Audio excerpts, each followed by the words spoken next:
জনগণের ক্ষোভের মুখে এবার তৃণমূলের উপপ্রধান।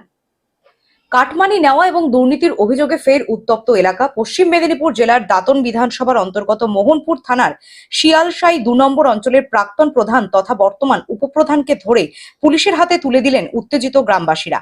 গতকাল গ্রামের সাধারণ মানুষের পুঞ্জীভূত ক্ষোভের বহিঃপ্রকাশ ঘটে এই ঘটনাকে কেন্দ্র করেই। স্থানীয় সূত্রে জানা গিয়েছে, শিয়ালশাই ২ নম্বর অঞ্চলের বর্তমান তৃণমূল উপপ্রধান, যিনি পূর্বে এই অঞ্চলের প্রধানের দায়িত্বে ছিলেন, দীর্ঘদিন ধরেই এলাকার বিভিন্ন সরকারি প্রকল্প, ঘর পাইয়ে দেওয়া এবং উন্নয়নমূলক কাজের নাম করে সাধারণ মানুষের কাছ থেকে মোটা অঙ্কের কাটমানি বা বেআইনি কমিশন নিচ্ছিলেন বলে অভিযোগ। গ্রামের বাসিন্দাদের দাবি, বহুবার বারণ করা সত্ত্বেও তার এই দুর্নীতি থামেনি। পশ্চিম মেদিনীপুর থেকে কল্যাণ মণ্ডলের রিপোর্ট, গ্লোব নিউজ। এখন থেকে গ্লোব টিভি দেখুন আপনার স্মার্টফোনে। গুগল প্লে স্টোর থেকে অথবা অ্যাপল প্লে স্টোর থেকে ডাউনলোড করুন গ্লোব টিভি লাইভ অ্যাপ। এছাড়াও জিও টিভি অ্যাপ থেকে দেখুন গ্লোব টিভি লাইভ।